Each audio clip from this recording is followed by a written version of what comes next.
नमस्कार दोस्तों, स्वागत है आपका आपके अपने YouTube चैनल पर। दोस्तों आज हम ग्रुप थ्योरी में अपने नेक्स्ट टॉपिक कवर करेंगे। तो देखिए यहाँ पर आपका जो फर्स्ट टॉपिक है वो क्या है। फर्स्ट है कि इंडेक्स ऑफ अ सब ग्रुप इन अ ग्रुप।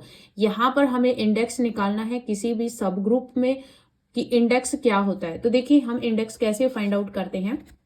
तो देखिए सबसे पहले तो यही होता है कि जी जो है वो आपके पास एक ग्रुप होता है और इस जी ग्रुप का एच जो है वो सब ग्रुप होता है। मैं यहाँ पर पहले जो है वो आपको कोसेट की जो डेफिनेशन है वो आपको थोड़ी सी रिमेंबर करवा देती हूँ कि जी आपके पास ग्रुप है, एच उसका सब ग्रुप है। देन हम यहाँ पर ए एक मेंबर लेते थे जी ग्रुप का। देन हम यहाँ पर एक सेट डिफाइन करते थे जो कि हम इसको राइट कोसेट से बोलते हैं। तो ये जो राइट कोसेट है वो आपका किस तरीके से बनेगा, एच ऑफ ए, जहां पर एच जो है वो आपका कैपिटल एच से आ रहा है, यानी कि सब ग्रुप से सारे मेंबर्स हम वेरी कराएंगे तो यहाँ पर एक सेट बनेगा जिसको हम राइट कोसेट्स कहते हैं। तो इसी तरीके से जब हम यहाँ पर कोई बी एलिमेंट्स लेंगे जी का, फिर सी एलिमेंट्स लेंगे जी का, तो इस तरीके से आपके पास जो है वो राइट कोसेट्स बनते जाएंगे। तो यहाँ पर क्या है कि जब आपके पास अलग अलग राइट कोसेट्स बनेंगे तो अलग अलग जो आपके राइट कोसेट्स होते हैं वो आपके क्या कहलाते हैं, इंडेक्स ऑफ अ सब ग्रुप इन अ ग्रुप। कि किसी ग्रुप के सब ग्रुप में वो क्या कहलाता है, इंडेक्स कहलाता है। ठीक है, तो यहाँ पर जो है वो index of the sub group है, इसकी डेफिनेशन यही हो जाती है कि if H is a sub group of a group G then the number of distinct right या फिर left cosets of H in G is called index of H in G. वो आपका क्या कहलाता है, इंडेक्स कहलाता है। यानी कि जितने भी आपके डिस्टिंक्ट राइट या फिर लेफ्ट कोसेट्स बनते हैं वो आपके क्या कहलाते हैं, इंडेक्स कहलाते हैं। और इसको हम किस तरीके से डिनोट करते हैं, हम इनको इस तरीके से डिनोट करते हैं। ये आपका डिनोट करने का तरीका है और हम इसको कैसे बोलेंगे, इसको हम बोलेंगे index of H in G, index of H in G. और इसको एक और तरीका है डिनोट करने का, इंडेक्स आई से हम डिनोट करेंगे index of H in G.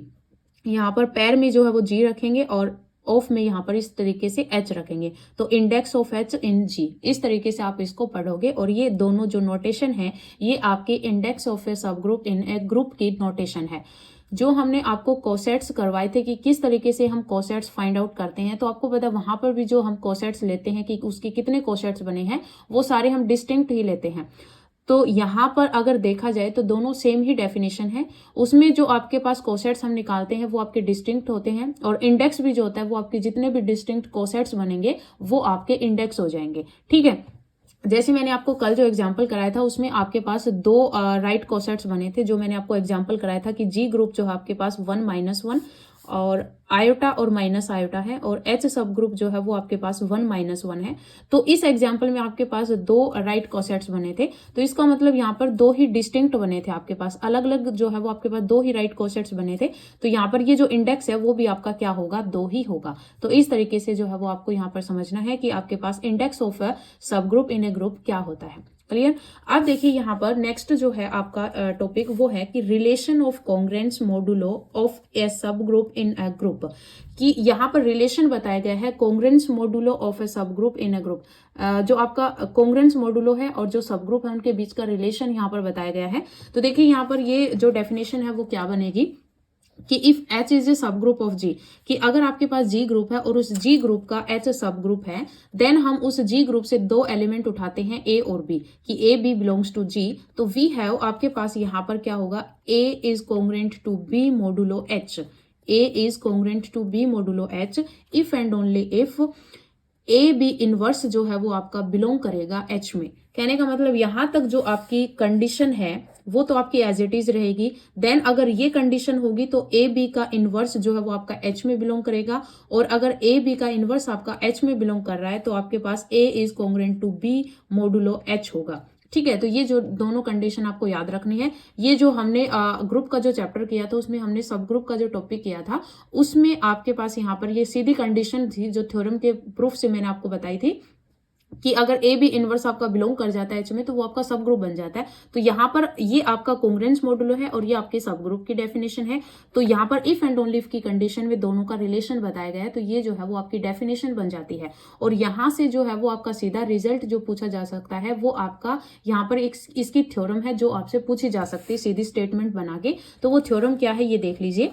क्या है थ्योरम, है कि the relation of congruence modulo, कि जो रिलेशन होगा congruence modulo of a sub group H in A group जी, उसको हम किस तरीके से डिफाइन करेंगे, उसको हम डिफाइन करेंगे A is congruent to B modulo H if and only if AB inverse belongs to H is an equivalence relation. ये आपका क्या होगा, इक्विवेलेंस रिलेशन बनेगा, यानी कि इसमें आपके पास रिफ्लेक्सिव, सिमेट्रिक एंड ट्रांजिटिव तीनों प्रॉपर्टी जो है वो आपके पास यहाँ पर होल्ड हो जाएगी। तो ये आपका जो रिलेशन होता है कॉन्ग्रुएंस मोडुलो और सब ग्रुप ऑफ ए ग्रुप के बीच का, ये आपके पास इक्विवेलेंस रिलेशन बनाता है। ये चीज आपको याद रखनी है, ठीक है। नेक्स्ट देखिए यहाँ पर नेक्स्ट जो आपके पास थ्योरम है, मोस्ट इंपॉर्टेंट थ्योरम है, और यहाँ से जो है वो आपसे क्वेश्चन बना के भी पूछा जा सकता है। तो ये थ्योरम देखिए, तो देखिए थ्योरम की स्टेटमेंट क्या है कि द ऑर्डर ऑफ ईच सब group of a finite group is a divisor of the order of the group. यानी कि आपके पास जो सब ग्रुप का जो ऑर्डर होता है और जो ग्रुप है उसका जो ऑर्डर होता है, उस ग्रुप के ऑर्डर को आपका जो सब ग्रुप का ऑर्डर है वो डिवाइड करेगा, यानी कि वो डिवाइजर होगा, ठीक है।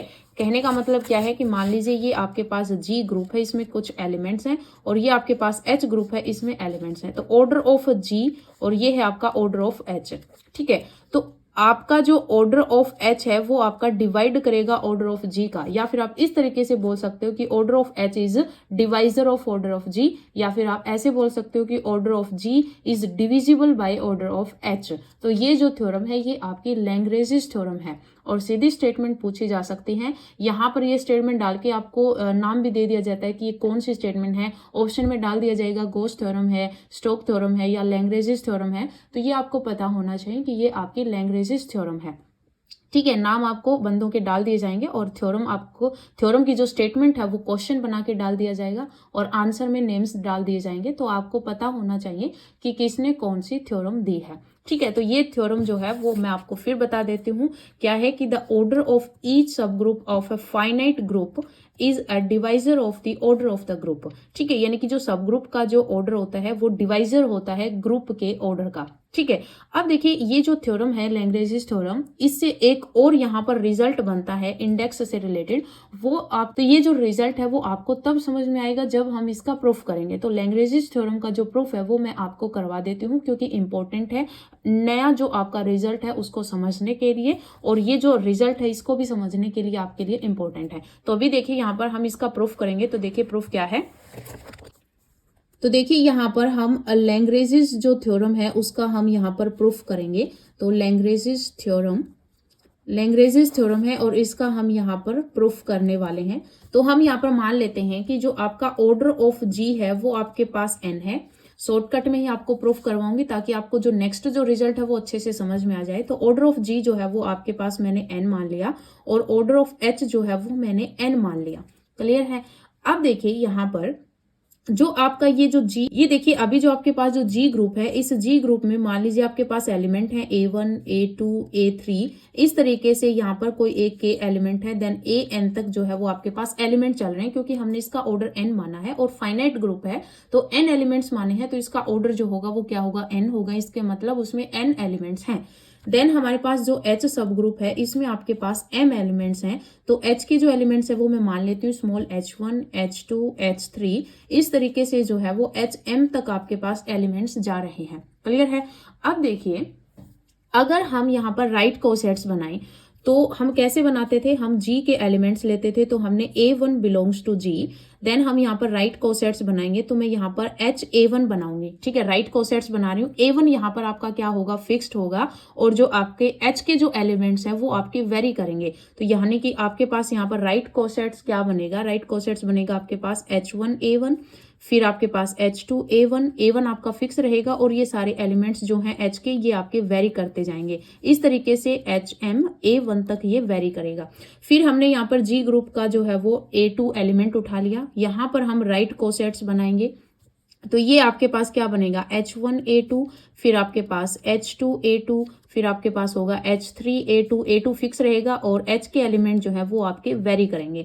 फिर हमने यहाँ पर A3 एलिमेंट उठा लिया G ग्रुप से, देन आपके पास जो राइट कोसेट बनेगा वो बनेगा H1A3, फिर आपके पास बनेगा H2A3, नेक्स्ट एलिमेंट होगा H3A3, इस तरीके से चलता रहेगा HMA3 तक, ठीक है। इसी तरीके से जो है वो एलिमेंट्स चलते रहेंगे। देन आपके पास यहाँ पर ये A के एलिमेंट आएगा, तो हमने A के बिलोंग किया G से, ठीक है, जी से हमने यहाँ पर बिलोंग किया, तो आपके पास यहाँ पर जो राइट कोसेट्स जो बनेगा एच ए के जो बनेगा, राइट कोसेट जो बनेगा ये आपका बनेगा इस तरीके से कि H1 ए के, फिर H2 ए के आपका यहाँ पर फिक्स रहेगा इस तरीके से, HM ए के तक ये यहाँ पर वेरी करेगा।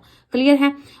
अब देखिए यहाँ पर मैंने ए के तक जो है वो एलिमेंट्स लिए हैं। यहाँ पर ये क्यों लिया, क्योंकि देखिए आपके पास यहाँ पर जो आपका जी ग्रुप है इसमें एन एलिमेंट्स हैं, तो यहाँ पर आप ए एन ले सकते हैं, लेकिन आपको पता है कि कहीं ना कहीं आपके पास जो राइट कोसेट्स हैं वो आपके पास रिपीट होने स्टार्ट हो जाते हैं, तो हमने यहाँ पर ए के तक जो है वो डिस्टिंक्ट राइट कोसेट्स जो है वो लिए हैं। ठीक है, क्योंकि हम यहाँ पर इंडेक्स का अभी जो है वो टॉपिक पढ़ के आए हैं कि इंडेक्स ऑफ द ग्रुप, कि index of the sub group in a group क्या होता है। ठीक है, अभी देखिए यहाँ पर आपको पता है कि जितने भी आपके पास यहाँ पर कोसेट्स बन रहे हैं, ये जितने भी कोसेट्स बने सारे आपके क्या है, डिस्टिंक्ट हैं। ठीक है, तो आपके पास यहाँ पर जितने भी डिस्टिंक्ट राइट कोसेट्स बन रहे हैं, आपको पीछे जो मैंने आपको वीडियो करवाई थी उसमें मैंने आपको एक थ्योरम करवाई थी कि आपके पास जितने भी डिस्टिंक्ट कोसेट्स, राइट कोसेट्स मान लें या फिर लेफ्ट कोसेट्स मान लें, हम उनको यूनियन में लिख सकते हैं। तो जो जी ग्रुप होता है उसको हम जितने भी लेफ्ट कोसेट्स या राइट कोसेट्स बनते हैं उनकी यूनियन में हम लिख सकते हैं। तो इसको हम HA1 union HA2 union HA3 इस तरीके से यूनियन HA तक जो है वो लिख सकते हैं। सारे आपके पास डिस्टिंक्ट आपके पास राइट कोसेट्स हैं उनको हम यूनियन में लिख देते हैं और वो किसके इक्वल होता है, आपके जी सेट के इक्वल होता है। क्लियर है। कि जी क्या है, जी आपके पास है नंबर ऑफ एलिमेंट्स इन जी। ठीक है, मैं यहाँ पर वर्डिंग में लिख रही हूँ कि जी क्या है, जी वो है कि नंबर ऑफ एलिमेंट्स इन जी, जितने भी नंबर्स आपके पास एलिमेंट्स जी में है वो मैंने यहाँ पर लिख दिया, तो वो होता क्या है, ऑर्डर ऑफ जी ही होता है। ठीक है, इक्वल्स टू में आपके पास आ रहा है कि HA1 फिर यूनियन HA2 आ रहा है, फिर यूनियन HA3 आ रहा है। इसका मतलब क्या है कि आपके पास जो आपके पास राइट कोसेट्स A1 के साथ जो राइट कोसेट बना रहा है, फिर A2 के साथ जो राइट कोसेट बन रहा है, फिर A3 के साथ जो राइट कोसेट बन रहा है, यहाँ पर आपके पास एलिमेंट्स कितने आ रहे हैं, M तक आ रहे हैं, इसमें भी M तक आ रहे हैं, इसमें भी M तक आ रहे हैं, यहाँ पर भी M तक आ रहे हैं। इसका मतलब यहाँ पर आप इस तरीके से लिख सकते हो कि number of elements in HA1 फिर प्लस में number of elements in HA2 फिर प्लस में नंबर ऑफ, इस तरीके से number of elements in HA। Clear है। तो यहाँ पर m एलिमेंट्स, यहाँ पर m एलिमेंट्स, यहाँ पर m एलिमेंट्स, और कहाँ तक आ रहे हैं, k टाइम तक आ रहे हैं। तो आपके पास ऑर्डर ऑफ g जो होगा वो आपके पास क्या होगा, k डॉट m होगा। यानी कि आपके पास ये जो m एलिमेंट्स हैं वो कितने टाइम्स आ रहे हैं, k टाइम्स आ रहे हैं। क्लियर है। और ये जो k है वो आपका क्या है, क्योंकि डिस्टिंक्ट आपके पास ये राइट कोसेट्स हैं, डिस्टिंक्ट राइट कोसेट्स कितने हैं, k टाइम तक हैं, A1 A2 A3 से लेकर k तक हैं, तो डिस्टिंक्ट राइट कोसेट्स आपके k टाइम तक हैं। इसका मतलब मैंने अभी आपको यहाँ पर इंडेक्स की डेफिनेशन करवाई कि डिस्टिंक्ट राइट कोसेट्स या फिर जो लेफ्ट कोसेट्स होते हैं वो आपका क्या होता है, वो आपका इंडेक्स ऑफ अ सब ग्रुप इन अ ग्रुप होता है। ठीक है, अभी देखिए यहाँ पर ऑर्डर ऑफ जी है, ये इक्वल्स टू में k डॉट m को हमने क्या माना था, ऑर्डर ऑफ h माना था स्टार्टिंग में। क्लियर है। अब देखिए यहाँ पर अगर हम k की वैल्यू निकालें तो ये इसके अपोन में आ जाएगा, तो ऑर्डर ऑफ g अपोन में ऑर्डर ऑफ h। ये तो आपकी लैंग्वेजेस जो थ्योरम है वो आपकी प्रूफ हो गई। और k जो है ये आपका है क्या, k आपका इंडेक्स है, क्या है, index of h in g। इसको हम इस तरीके से डिनोट कर सकते हैं। तो index of h in g equals to क्या आएगा, ऑर्डर ऑफ g अपोन में ऑर्डर ऑफ h। क्लियर है। और यहां से अगर हम ऑर्डर ऑफ h की वैल्यू निकालें तो आपके पास क्या आ जाएगा, मान लीजिए क्वेश्चन इस टाइप से दे रखा हो कि आपको इंडेक्स की वैल्यू दे रखी हो, तो यहां पर हम क्या कर सकते हैं, ऑर्डर ऑफ g अपोन में index of h in g। तो ये दोनों जो प्रॉपर्टी है यहां से बनी है, जब हम प्रूफ कर रहे हैं तो आपको अच्छे से समझ में आ गया कि किस तरीके से ये जो आपका इंडेक्स ऑफ सब group of a finite group जो है इसको हमने ऑर्डर ऑफ g अपोन में ऑर्डर ऑफ h क्यों लिखा है। क्लियर है। यहां से ऑर्डर ऑफ h अगर आप निकालोगे तो ऑर्डर ऑफ g अपोन में index of h in g, और इसको हम इस तरीके से भी डिनोट कर सकते हैं। और इसकी एक नोटेशन और है, index of h in g। Clear है। तो इस तरीके से भी आप इसको डिनोट कर सकते हैं। ये आपका h है और यहाँ पर पैर में इसके g है। क्लियर। तो इस तरीके से आप इंडेक्स ऑफ सब ग्रुप ऑफ फाइनाइट ग्रुप को डिनोट कर सकते हो। ठीक है। तो ये जो है वो आपके पास इंपॉर्टेंट थ्योरम भी है और इम्पोर्टेंट ये रिजल्ट्स भी है, यहाँ से क्वेश्चन बनने के चांस हैं। वो मैं आपको क्वेश्चन की जो वीडियो प्रोवाइड करवाऊंगी उसमें आपको क्वेश्चन बता दूंगी। फिलहाल आपको ये रिजल्ट जो है वो याद रखना है, क्योंकि जो रिजल्ट है वो एज ए स्टेटमेंट आपसे पूछे जा सकते हैं और लैग्रेंजेस थ्योरम आपकी मोस्ट इंपॉर्टेंट थ्योरम है। ठीक है, अभी देखिए यहाँ पर आपके पास 2 थ्योरम और हैं, इंपॉर्टेंट थ्योरम है, तो वो थ्योरम्स और देख लीजिए। अभी देखिए यहाँ पर जो आपके पास नेक्स्ट जो थ्योरम है वो ये थ्योरम है कि the order of every element of a finite group, यानी कि अगर आपके पास कोई फाइनाइट ग्रुप है और उस फाइनाइट ग्रुप के हर एक एलिमेंट का जो ऑर्डर होता है वो डिवाइजर होता है ऑर्डर ऑफ द ग्रुप का। अभी जो हमने लैग्रेंजेस थ्योरम पढ़ी थी उसमें ये कहा गया था कि जो ऑर्डर ऑफ ग्रुप होता है वो डिविजिबल होता है ऑर्डर ऑफ एच से, यानी कि ऑर्डर ऑफ एच यानी कि जो सब ग्रुप का जो ऑर्डर होता है वो आपका डिवाइजर होता है ऑर्डर ऑफ जी का। यहाँ पर डिवाइजर किसे बताया गया है, इस थ्योरम में बताया गया है कि आपके पास कोई भी ग्रुप है और उस ग्रुप का आपके पास कोई एलिमेंट है, हर एक एलिमेंट का जो ऑर्डर होता है वो आपका डिवाइजर होता है ऑर्डर ऑफ जी का। ठीक है, तो ये थ्योरम है, इंपॉर्टेंट थ्योरम है, यहाँ से भी क्वेश्चन बनने के चांस है। उसके बाद जो नेक्स्ट थ्योरम है, इंपॉर्टेंट थ्योरम है, ये क्या है कि मान लीजिए अगर आपके पास एच सबसेट है के का और दोनों ही सब ग्रुप हैं जी के। ठीक है, एच और के 2 सब ग्रुप हैं और एच जो है वो के अंदर कंटेन कर रहा है, देन आपके पास index of H in G जो होगा वो हम इस तरीके से लिख सकते हैं कि इंडेक्स ऑफ के इन जी एंड इंडेक्स ऑफ एच इन के। ठीक है, इस तरीके से हम लिख सकते हैं। ये जो रिजल्ट है वो आपको एज इट इज याद रखना है, इसको आप अपने दिमाग में छाप लीजिए कि किस तरीके से ये लिखा गया है। और ये है क्या कि अगर आपके पास 2 सब ग्रुप हैं किसी जी ग्रुप के और उसमें से एक दूसरे के अंदर कंटेन कर रहा है, तो आपके पास index of G, index of H in G जो है वो आपका किस तरीके से काम करेगा। अभी हमने यहाँ पर पढ़ा लैग्रेंजेस थ्योरम से कि आपके पास index of H in G क्या होता है, ये होता है आपके पास ऑर्डर ऑफ जी अपॉन में ऑर्डर ऑफ एच। अगर मैं इस order of G upon order of H को अगर ऑर्डर ऑफ के से डिवाइड कर दूं और उसी से मल्टीप्लाई कर दूं, ठीक है, तो देखिए यहां पर आपके पास क्या बनेगा, इसको मैं इस तरीके से लिख सकती हूँ, ऑर्डर ऑफ जी के अपॉन में ऑर्डर ऑफ के लिख सकती हूँ, इनटू में ऑर्डर ऑफ के, ये एच जो है वो मैं इधर ला सकती हूँ। अभी जो है वो हमने थ्योरम्स पढ़ी उसके अकॉर्डिंग अगर लैग्रेंजेस थ्योरम यहाँ पर लगाएं तो ऑर्डर ऑफ जी अपॉन में ऑर्डर ऑफ के, तो ये आपका इंडेक्स ऑफ सब ग्रुप इन ग्रुप बनेगा। तो ये आपके पास क्या बनेगा, ये आपके पास यही तो बनेगा। ठीक है, इनटू में आपके पास ये क्या बनेगा, ये के एच बनेगा, यानी कि आपके पास क्या बन रहा है, इंडेक्स ऑफ एच इन के, ये क्या बन रहा है, इंडेक्स ऑफ के इन जी। क्लियर है, और ये किसके इक्वल चल रहा है, इंडेक्स ऑफ एच इन जी। तो ये इस तरीके से जो है ये आपका प्रूफ भी मैंने यहाँ पर कर दिया है। तो ये जो रिजल्ट है वो आपको एग्जैक्ट सीधा यहाँ पर याद रखना है। आज इस वीडियो में हमने जितनी भी थ्योरम्स की हैं मोस्ट इंपॉर्टेंट थ्योरम्स हैं, तो आप सभी थ्योरम्स को अच्छे तरीके से कर लेना, क्योंकि इन पर बेस्ड क्वेश्चन भी बन सकते हैं और सीधी स्टेटमेंट भी पूछी जा सकती हैं। होप्स हो कि आपको ये वीडियो पसंद आई हो, और अगर पसंद आई हो तो वीडियो को लाइक शेयर जरूर करें और कमेंट करके भी जरूर बताएं कि आपको वीडियो कैसा लगा, क्योंकि एक वीडियो बनाने में बहुत ज़्यादा मेहनत लगती है और आपका एक लाइक, आपका एक शेयर और आपका एक कमेंट जो है वो मुझे एक नई वीडियो बनाने का हौसला देता है। तो आप वीडियो को लाइक शेयर और कमेंट जरूर किया करें। तो आज इस वीडियो में इतना ही, मिलते हैं नई वीडियो के साथ। धन्यवाद।